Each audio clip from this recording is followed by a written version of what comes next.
നമസ്കാരം. കള്ളപ്പണം കൊണ്ടുവന്നത് പെട്ടിയിലാണോ ചാക്കിലാണോ എന്നൊക്കെയുള്ള തർക്കങ്ങളാണ് ഇനി ബാക്കിയുള്ളത്. രാഹുൽ സ്ഥാനാർത്ഥിയാകുന്നത് ഇഷ്ടമല്ലാത്ത ആളുകൾ തന്നെ ഒറ്റയാണ് ഇക്കാര്യം പുറത്തു വന്നതെന്നും വ്യക്തം.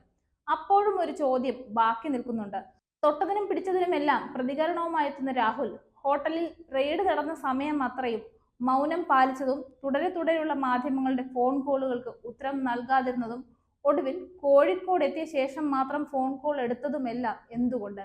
രഹസ്യമായി കടത്തേണ്ട എന്തോ ഒന്ന് കയ്യിലുണ്ടായിരുന്നു എന്നതുകൊണ്ട് പെട്ടുപോകുമെന്ന് ഉറപ്പുള്ളത് കൊണ്ടല്ലേ രാഹുലെ മിണ്ടാതിരുന്നത്?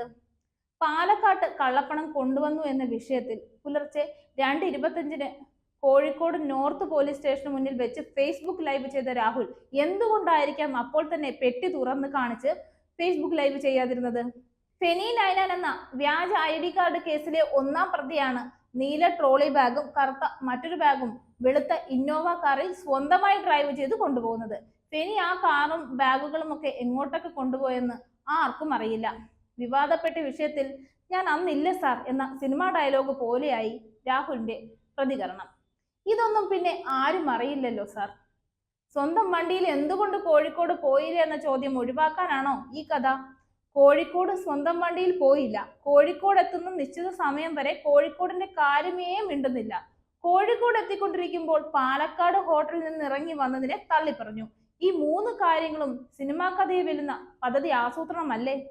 ഒരു ട്രോളി ബാഗും കറുത്ത VIP ബാഗും ഹാൻഡ് ബാഗും ഒക്കെയാണ് തന്റെ കയ്യിൽ ഉണ്ടായിരുന്നെന്ന് KPM ഹോട്ടലിൽ നിന്ന് കാറിൽ കയറ്റിയതെന്നും CCTV ദൃശ്യങ്ങളിൽ ഉള്ളതും രാഹുൽ പറഞ്ഞതും. CCTV ദൃശ്യങ്ങൾ പുറത്തു വരുന്നതിന് മുൻപ് പാലക്കാട് വാർത്താ സമ്മേളനത്തിൽ ഒരു നീലപ്പെട്ടി പ്രദർശിപ്പിച്ച് പറഞ്ഞു ആ നീലപ്പെട്ടിയിൽ തന്റെയും സഹപ്രവർത്തകരുടെയും ഡ്രസ്സുകളാണെന്ന്.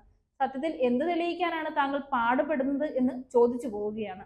അല്ലെങ്കിൽ തന്നെ കൂടെയുള്ളത് വ്യാജ ID കാർഡ് കേസിലെ പ്രതിയാണ്. പോരാതെ പ്രചരണത്തിന് കൊഴുപ്പ് കൂട്ടാൻ ഒപ്പമുള്ളതാകട്ടെ ധീരജ് വധക്കേസിലെ പ്രതികളും.